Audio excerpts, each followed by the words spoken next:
Cinema অথবা movie আমরা সকলেই দেখি, সেটা সিনেমা হল হোক বা ওটিটি প্ল্যাটফর্ম। নেটফ্লিক্স থেকে শুরু করে তোমার বাড়ির পাশে সিনেমা হল পর্যন্ত সিনেমা আমাদের জীবনের বিশেষভাবে জড়িয়ে আছে। তবে তুমি কি জানো একটা সিনেমা কিভাবে তৈরি হয়? মানে শুরু থেকে শেষ পর্যন্ত একটা সিনেমা তৈরি হতে কি কি লাগে? সাধারণত একটা সিনেমা তৈরি করতে 2 বছর অথবা 10 বছরেরও বেশি লাগে।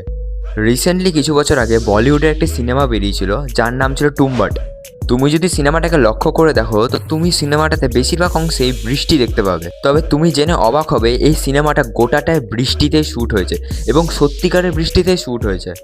প্রত্যেক বছর বর্ষার সময় আসলে সেই মুভির শ্যুটিং স্টার্ট করা হতো এবং বর্ষা শেষ হয়ে গেলে মুভির শ্যুটিং খুব একটা ভালো মতো হতো না, তাই ওদেরকে পরের বছর বর্ষাকাল পর্যন্ত ওয়েট করে থাকতে হতো। এই কারণে সেই মুভিটা তৈরি করতে কয়েক বছরেরও বেশি লেগে যায়। তবে আজকে আমরা দেখব একটি মুভি তৈরি হতে শুরু থেকে শেষ পর্যন্ত কি কি লাগে। তো দেখো, তো hello guys, welcome to my channel R K among. তো জানি অনেক দিন টাইম লেগেছে একটা লং ভিডিও আসতে। দেখো, বর্তমান যুগে সিনেমা আগের থেকে যথেষ্ট উন্নতি করেছে। ভিএফএক্স বলো বা হাই লেভেলের এডিটিং, এদের কারণে আমাদের ফিল্ম দেখতে আরও বেশি ভালো লাগে। তবে একটি সিনেমা 4টা স্টেপে তৈরি হয়: pre production, production, post production এবং ডিস্ট্রিবিউশন। এবং একটা মুভি তৈরি করতে গেলে তোমাকে এই 4টা স্টেপ অতিক্রম করতে হবে। সবার ফার্স্টে আসছে প্রি প্রোডাকশন।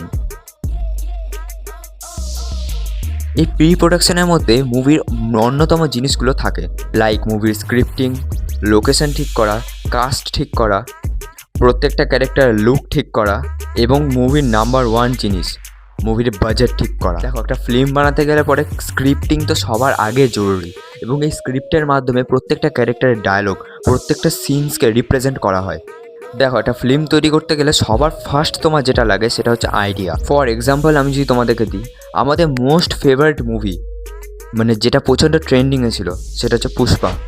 2021 সালের ডিসেম্বরে রিলিজ হওয়া এই মুভিটার আইডিয়া অন্যভাবে এসেছিল। মুভি ডাইরেক্টর সুকুমার একদিন খবরের কাগজ পড়ছিল এবং সেই খবরের কাগজের মাধ্যমে সে দেখতে পায় যে একটি অন্ধ্রপ্রদেশের কোনো জায়গাতে চন্দন কাঠ স্মাগলিংয়ের জন্য কিছু লোককে ধরা হয়েছে। সেখান থেকেই তার পুষ্পা মুভির আইডিয়া আসে। তাই আমরা পুষ্পা মুভিতে পুষ্পাকে চন্দন কাঠ স্মাগলিং করতে দেখতে পাই। Second, location. একটা সিনেমা কোন কোন জায়গায় শ্যুটিং হবে, সেটি জঙ্গল হোক বা পাহাড়ি অঞ্চল, প্রত্যেকটা জায়গাকে ডিসাইড করা। থার্ড স্টেপ হলো কাস্টিং। প্রত্যেকটা ক্যারেক্টারের রোল কোন অ্যাক্টর প্লে করবে সেটাকে ডিসাইড করা। তবে এক একটা ক্যারেক্টারের বিহেভিয়ার কেমন হবে এটাও সিনেমার অন্যতম বিষয়। এবং ফোর্থ হচ্ছে কস্টিউম। দেখো, এক একটা ক্যারেক্টারকে রিপ্রেজেন্ট করার জন্য ড্রেস আপ সবার আগে জরুরি এবং এই প্রি প্রোডাকশনের মধ্যে মুভির ব্যাকগ্রাউন্ড মিউজিকও পড়ে। তুমি যদি সাউথের মুভি প্রচণ্ড দেখে থাকো তাহলে তুমি একটা জিনিস দেখতে পাবে, সাউথের মুভির আর কোনো কিছু ভালো হোক বা না হোক, বিজিএম তাগড়া তাগড়া হয় ভাই। সাউথের মুভির এক একটা বিজিএম অমায়িক হয় এবং আমার সব থেকে বেশি ভালো লাগে অনিরুদ্ধের বিজিএম। কেজিএফ হোক বা সালার হোক, প্রত্যেকের বিজিএম তুমি হেডফোন কানে দিয়ে শুনবে, ও ভাই সাব, অমায়িক। এবং তারপরে পরে মুভির বাজেট ডিসাইড করা, বেসিক্যালি এটা প্রডিউসার করে। এবং এই প্রি প্রোডাকশনের পর আসে প্রোডাকশন। এই প্রোডাকশানে সাধারণত বেশি কিছু না, মুভি শ্যুটিং করা হয়। যেই সব লোকেশান তুমি আগে ডিসাইড করেছিলে সেই সব লোকেশানে গিয়ে শ্যুটিং করা এবং তারপর শ্যুটিং করতে যতদিন সময় লাগে, সেটা 2 বছর হোক বা 10 বছর হোক, সমস্ত শ্যুটিং কমপ্লিট করে তারপর আসে পোস্ট প্রোডাকশান। এইবার এই পোস্ট প্রোডাকশনে বেশি কিছু না, এই পোস্ট প্রোডাকশনের সব থেকে মেইন জিনিস হলো সিনেমা এডিটিং। হ্যাঁ, তোমরা ঠিক শুনেছো, সিনেমাটাকে এডিট করা। দেখো, একটা ইউটিউবে প্রপার ভিডিও বানানো এবং একটা সিনেমা বানানো অনেকটা সিমিলার। একটা ইউটিউবে ভিডিও বানানোর জন্য তোমার সবার আগে একটা কন্টেন্টের আইডিয়ার দরকার পড়ে। তবে যে তুমি ইতিহাসকে ভালো মতো দেখো, তো ইতিহাসে সমস্ত কবি বা লেখক একটা সাধারণ আইডিয়ার মাধ্যমেই একটা গল্প বা কবিতা লিখেছিল। সাউথের মিউজিক ডাইরেক্টর অনিরুদ্ধ সাধারণত ট্রাফিকে দাঁড়িয়ে ট্রাফিকে হর্নের আওয়াজ শুনে নিজের মিউজিক বানানোর আইডিয়া পেয়ে যায়। তারপর সেই সিনেমার প্রপার এডিটিংয়ের পর আসে ডিস্ট্রিবিউশন।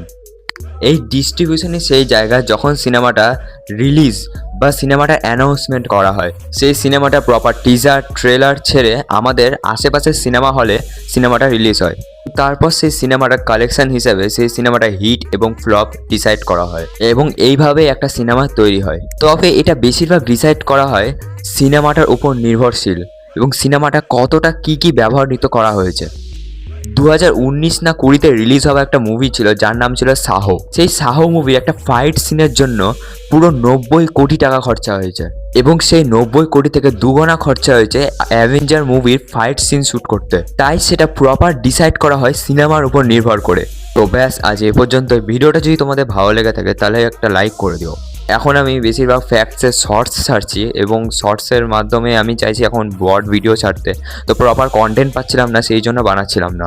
এবং এই ভিডিওটা তোমরা তোমাদের ফ্রেন্ডসের সাথে শেয়ার করে দিও। হ্যাঁ, তবে মাঝে মাঝে এরকম লং ভিডিও আসবে। তো দেখা হচ্ছে পরের কোনো ভিডিওতে, ততক্ষণের জন্য বাই। আর হ্যাঁ, আমাকে ইনস্টাগ্রাম ফেসবুকে ফলো করে নিও।